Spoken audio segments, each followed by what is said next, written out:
Hello aspirants and welcome again to Legacy IAS Academy. In this current affairs lectures, we will be seeing in detail the growth projections that have been brought out by IMF. Now, every year there are projections. Every quarter there will be some projection or the other. Each country individually projects the growth. For example, for India, the RBI comes up with the growth projections, and also the international organizations, for example, the IMF comes up with growth projections. Now, why is it interesting this time around? Because presently, as we speak, as we talk about the growth projection, there is a trade war going on between the US and China. Now, why is that so? Because US has increased tariffs on the imports that it is receiving from different countries, majorly including from China. Then subsequent to which China has retaliated, which has now started the trade war. Now, because of which, see, when you increase the tariffs on imports, the other countries will also do that. So what happens? The countries, then there is a cascading or domino effect wherein the countries start increasing the tariffs. Now, at the end of it, it is considered that the tariffs are not going to benefit anyone. Rather, each of the country cancels out the other one's tariff by imposing more and more tariff, at the end harming the trade, globalization and the growth. And that is exactly what we will see in the projections that have been made by IMF, that is the International Monetary Fund. Interesting here will be to see what how does the projection how projections are there for different kinds of economies, the developed economies, the developing economies, impact on India for this trade war, and also specifically what is going to be the impact on US and China. So before we go into the news, very important thing about the registration for All India Prelims Mock Test Series for 2025 aspirants. So make sure you register in this and give the exam seriously, because you will of course get instant solution, at the same time your All India ranking and the detailed discussion which will help you improve your marks, and each mark counts in prelims. So make sure that you register for it and take the benefit out of that. Let's move ahead and dig deep into our news. So what is the news here? The IMF, it has come up with the latest projection of the economic growth. Now with this projection, it is sort of correcting what it had said previously in the month of January. So in the month of January also, it had come up with certain predictions. And as we move on and see in detail, generally you can say that it has brought down the growth projection for all the group of countries, whether it is the developed countries, the emerging economies, specifically for India, for USA and for China. For all these economies, it has brought down the projection. So we will see by what degree has it brought down and what exactly is the reason. Can we outpace it? Can we still grow at a higher pace or not, is what we will be seeing over here. So what is the prediction? If you talk about the prediction, first let's talk about India. That matters the most to us. So first let's talk about India. India's growth projection has been cut by 0.3% for the year 25-26 and 0.2% for the year 26-27. So for 25-26, India's growth projection was 6.5. So it has cut it down by 0.3. Now it will be 6.2%. For the year 26-27, India's growth projection as per IMF in January was 6.3, but it has cut it down by 0.2 and now it is going to be 6.1%. Now Indian economy has already slowed down, right? And it was expected to further slow down. However, the government is taking certain steps to ensure that it does not happen. What is the very recent step that it has taken? For the last subsequent 2 quarters, the repo rate has been lowered. Now, lowering of repo rate helps in the economic growth. How does it help?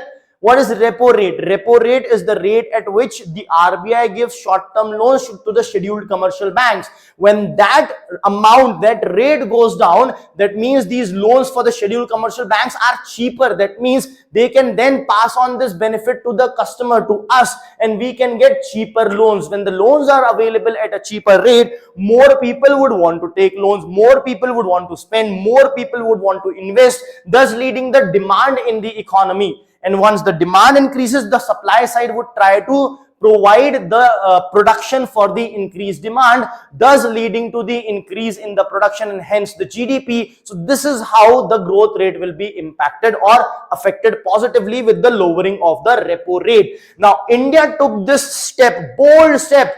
Why I'm calling this bold is because we were in a phase wherein there was high inflation. Still we went ahead and took the step. Now, repo rate, lowering of a repo rate may increase the economic growth, but it also increases inflation. Why? Because money becomes cheaper. So more loan, more money in the hands of the people, more demand would lead to higher inflation. So India was dealing with a problem with high inflation and low economic growth. So which to address? India chose to address the economic growth. Why is that so? Are we not worrying about inflation? Are we not caring about the things becoming costly? The justification was quite logical for this.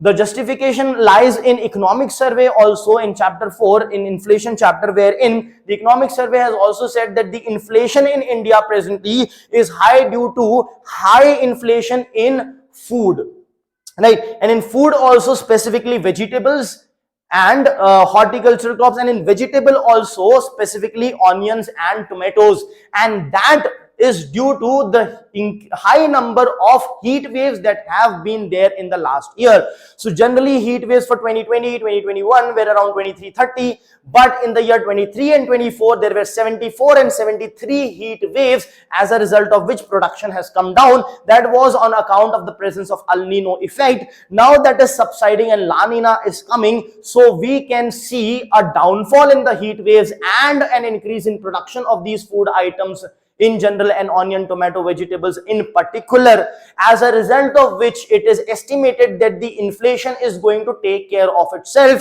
And as we see now, inflation is actually coming down because the production and all is now going to go up and is going to go up in the coming future. That is why focus on growth. So we actually took this step to increase our growth. However, IMF still says that India's growth is going to come down by this %. So let us see, can we outpace this rate?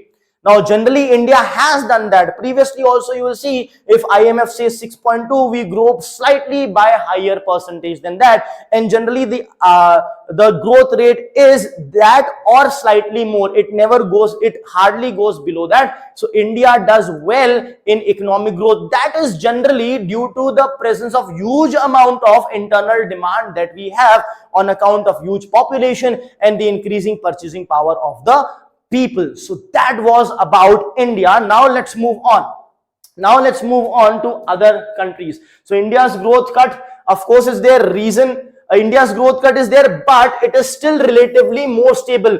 On 6.5%, on 6.5% they have reduced 0.3. So 0.3 is a good amount, but still on 6.5 this amount is quite less, as we will see, as compared to other countries whose growth rate will go down by 0.3, 0.2 on a small base of 1.8, 1.9. So as compared to other countries' cut, India's cut is not that severe, and the reason for that, as I said, is the private consumption, the domestic consumption, the household consumption by the private sector and the households. This is the consumption that is going to happen, which is going to sort of make it still stable for India. When you look at the global forecast, now let's come to the global forecast. Here the global growth forecast has been also cut.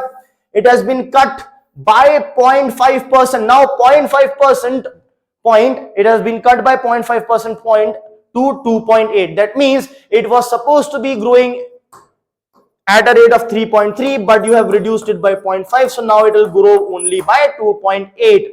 So this was the projection. Minus 0.5 gives you 2.8. So there is a reduction of 0.5 over just 3.3. So this is almost quadruple of what reduction is there in India, right? So it's a very huge reduction we are talking about. And in 26, it is having 0.3% on, again 3.3 projected growth. So minus 0.3 will give you 3% growth rate only. So very high cuts are estimated, projected for the entire world combined, right? Let's move ahead with respect to the reasons behind these cuts. Simply because the trade tensions have escalated, major reason being USA and China in general, but specifically USA in particular, because USA is the one who has started it all. They have the argument that the other countries already have a higher tariff rate, that is why they are increasing it, but they fail to understand that the reason behind this is, for example, India has a high tariff, but why? We are a developing nation, not technologically advanced. USA and the rest of the world has taken the benefit of industrial revolution, have polluted the entire world and are technologically superior and advanced. So as a result of which we have to protect our industry, it is a necessity, but here it's a luxury and still they are doing it. So USA is who started it, China has then joined it, so trade war is happening, extremely high levels of, which leads to extremely high levels of uncertainty in the trade, right? So further, if you talk about the growth projection of the global trade, now the projection we have seen so far is of the GDP. Now if we talk solely about the trade, then this was also slashed by 1.5 percentage point to 1.7. That means it was supposed to grow by 3.2%, but now it will grow only by 1.7%. So almost half the growth. So trade is impacted severely over here, right? What about USA and European Union? USA is expected to slow down to 1.8%, that is 0.9 percentage point lower. So it was supposed to grow by 2.7, but there is a reduction of 0.9%, so it will grow only by 1.8%. So you can see USA is being hit drastically over here. Growth of euro also at 0.8%, slower by 0.2 percentage points. So 0.2 percentage point on 1% is quite drastic. It was supposed to grow by 1%, but 0.2% reduction is there. So now it will grow by 0.8%. So you can see that the Western world, USA specifically, is getting hit drastically. The reason, of course, greater policy uncertainty, trade tensions, and softer demand momentum. That is, their softer demand means less and less demand in the global economy is there, right? When you talk about emerging market and developed economies and China, here also there are rate cuts, but the rate cuts are generally, you can see it is lower than the rate cuts in the Western world or USA, right? So here the rate cut is what it is. Emerging market and developing economies expected to grow, expected to slow down to 3.7% and 3.9%. So it was higher previously, now it has gone down, but still the growth rate is of course way higher than the first world countries. If you look at China, China basically is forecasted that both in 2025 and 26 it is going to be 4%, that is 0.6 and 0.5% slower. So it was supposed to grow at 4.6 and 4.5, instead it will grow by 4 and 4%. So there is a slowdown here also, but you can clearly see the impact is highest in USA and not that on China. So USA is going to be a big loser over here, and IMF is dominated by USA. So USA, you cannot even argue as such that the report is probably biased. And anyhow, not just that factor, the trend has been there of IMF report previously also. Its projections are quite accurate. So at least now the census should hit, and maybe US comes down and takes back its tariffs that they have increased recently. However, that would mean as if sort of accepting a defeat. So let's wait and watch what happens over here. Thank you.